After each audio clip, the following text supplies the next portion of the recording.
First on my list in random order is Orcust Fiendsmith. The Mitsurugi version is probably as good, but I feel this is slightly better.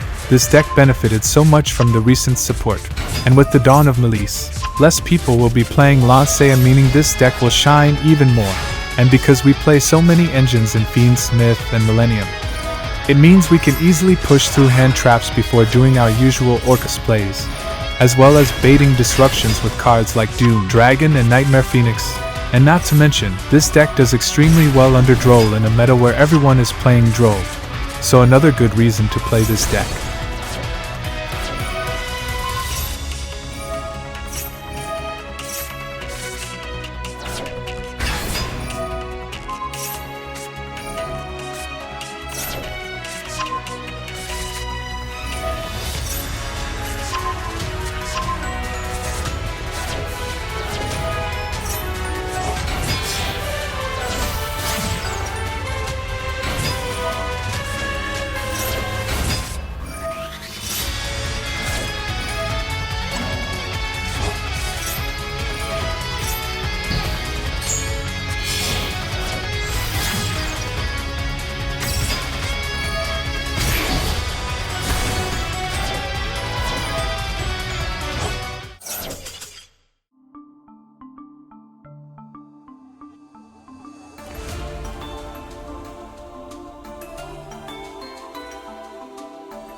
Next, unfortunately, we have Ryzeal Mitsurugi. The recent nerf of Ryzeal isn't good enough since we can just replace the missing cards with more 7th Tachyon or 7th Ascension.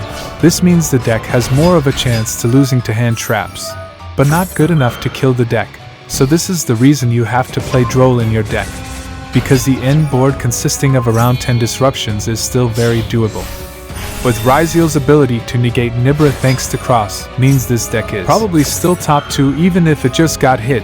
As for the Mitsu engine, not only does it facilitate rank 4 monsters for Ryzeal plays, it also sets up board wipes for next turn and amazing follow-up, amazing synergy. Definitely still one of the best in the game.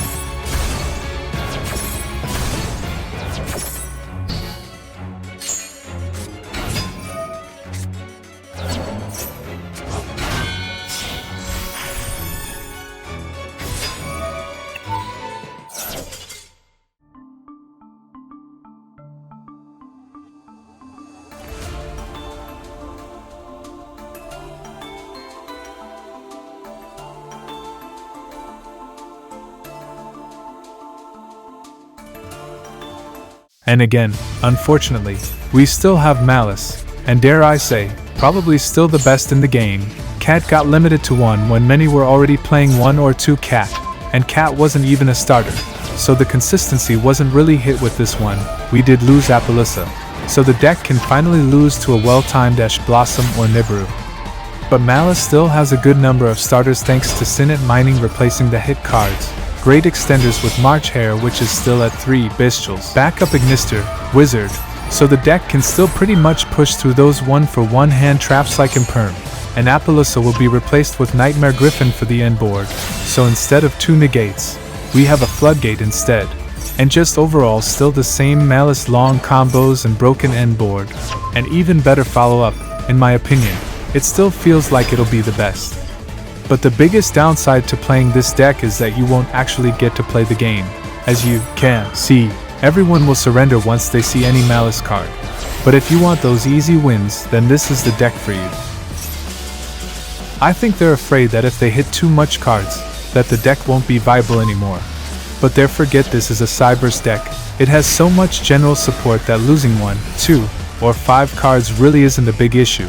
I don't think that consistency hits will do it for this deck, because as I said, Cyberse has so much support, so they need to start banning some cards if they want people to stop using this deck.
Next we have Pure Mitsurugi, a very solid and versatile deck overall, an amazing recursion power thanks to Futsu, infinitely summoning monsters from the grave every time they summon a monster, and you have all your usual stuff of board wipes, omni negates, tributes, and so on.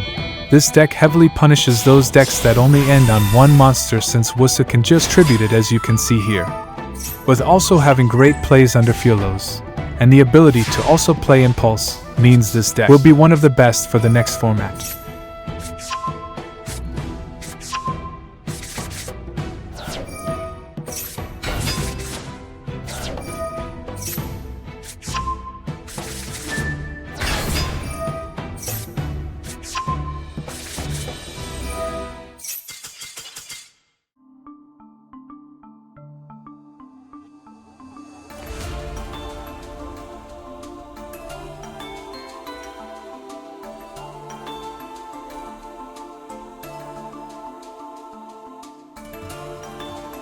Next we have Blue Eyes, still the same deck from last month, but now maybe with Ryzeal and Maliss slightly weakened, we might start to see this deck a little bit more. Very solid turn 1, with multiple grave negates, omni negates, monster negates, destroying cards, and many more, plus the nostalgia factor and simple combos. So this deck is perfect for new players, and can compete pretty well considering the meta.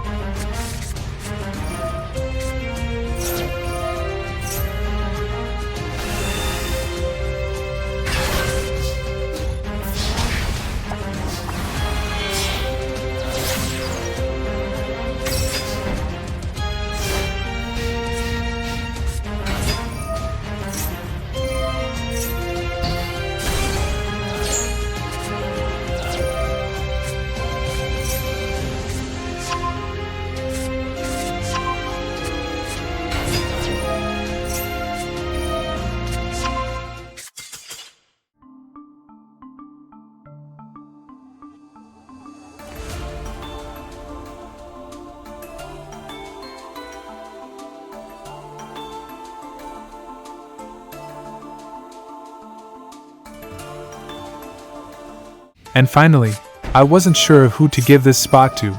There's Snake Eyes Fire King, maybe White Forest, maybe Tearlaments, but Fiendsmith Bystial Control is still very solid, maybe now more than earlier because Murakumo is a dark, so we can banish it before it reborns.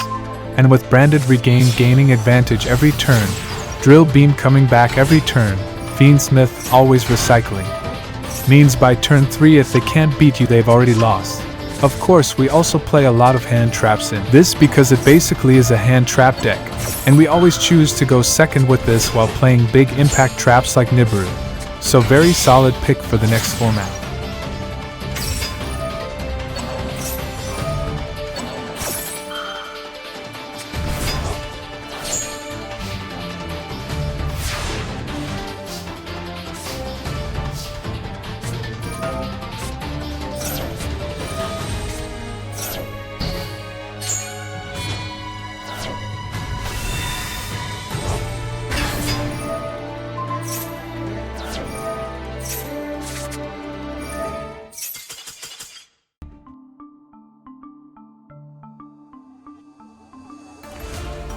Make sure to subscribe if this video helped, join my Discord to chat with a like-minded community, and maybe consider becoming a channel member.